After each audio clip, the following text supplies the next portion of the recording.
Buenas tardes, profesor. En esta primera parte de la práctica le presentaré el amplificador inversor con una resistencia de estabilidad. En este caso se optó por poner un seguidor de voltaje para acoplar las impedancias y que el voltaje sea limpio. En este caso checaremos que tenemos voltaje de entrada de 12 volts aproximadamente, con una pequeña variación. En la parte negativa tenemos 12.03, igualmente con una pequeña variación de voltaje. Checaremos que está controlado por un potenciómetro, nuestro voltaje de entrada. En este caso empezaremos con 0.2 volts.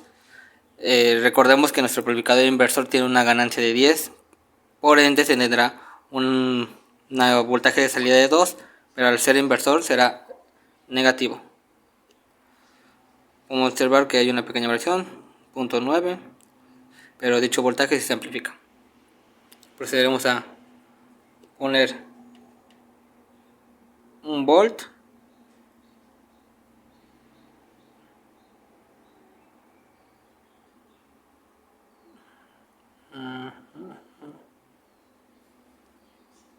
Una vez ajustado a un volt, en este caso pues hay una pequeña variación, se amplificará en 10 con signo negativo.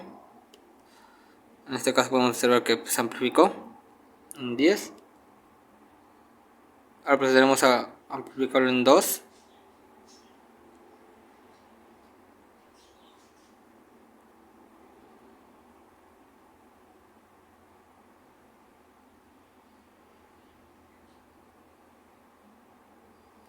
En este caso, al no tener una amplificación de 20 volts, llega a menos de saturación. Ahora procedemos a menos 0.5. En este caso, pues al multiplicarse por 10, será una amplificación de 10, mejor dicho. Tendremos 5 positivo, ya que se invierte su signo. Procedemos a poner ahora menos 1 volt.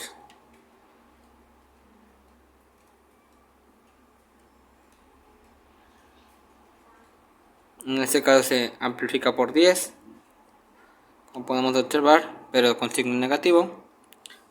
En este caso sería entonces ya positivo.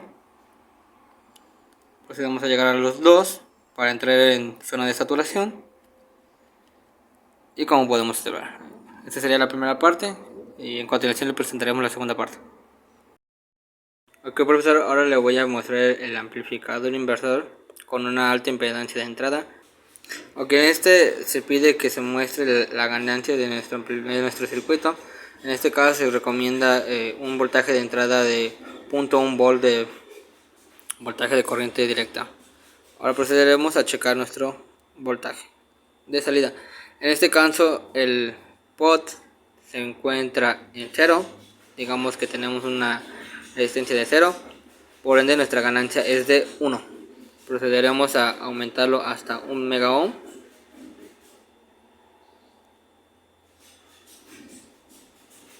En este caso la ganancia sería de 102, que sería hasta 10.2 volts. En este caso pues nuestro amplificador nos da menos 10.6, llegando ya a voltaje de saturación. Eso sería todo por el segundo circuito, profesor. Ok, profesor, ahora procederemos a verificar nuestro amplificador no inversor. En este caso la entrada va al pin no inversor.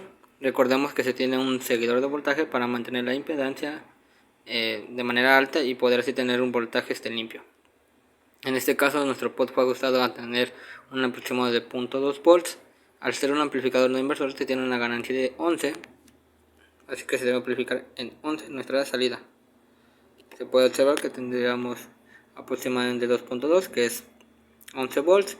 También checamos que se mantiene el signo. Ahora tendremos de voltaje de entrada aproximado a 1 volt. En este caso sería 0.98, que habría también un poco de esto, dependiendo del potente del multímetro. Al ser un amplificador no inversor, pues se mantiene el mismo signo, pero amplificado en 10. Bueno, perdón, en 11, ya que se tiene una ganancia de 11 volts. Ok, profesor, ahora tenemos en la entrada 1.96, que es el aproximado a 2. Como en este caso, al ser un amplificador no inversor, pues se mantiene el mismo signo. En este caso ya entrando a voltaje de saturación. Ahora tendremos un voltaje de 0.5.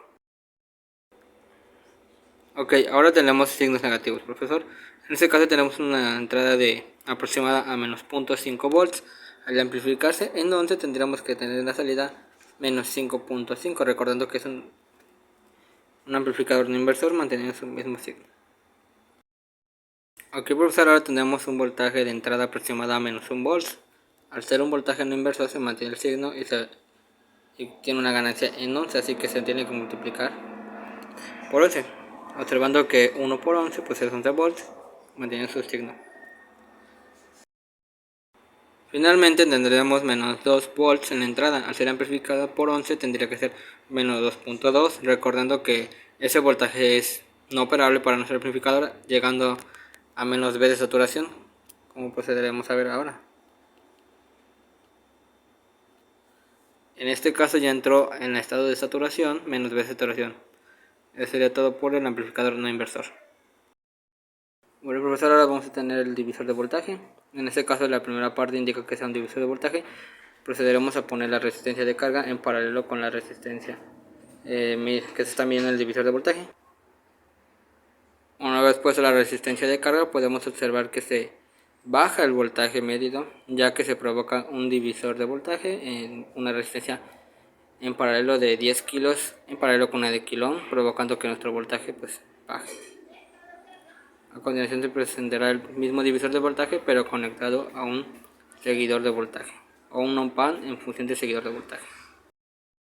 Bueno, profesor, ahora le voy a presentar el divisor de voltaje para tener un voltaje de 6 volts. En este caso se aproximó teniendo 5.86 volts en el voltaje del divisor.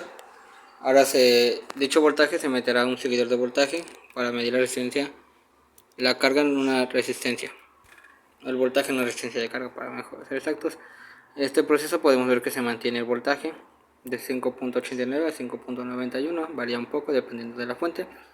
En este caso pues se acopla la señal manteniendo una impedancia muy alta, provocando que el voltaje pues sea lo más limpio posible.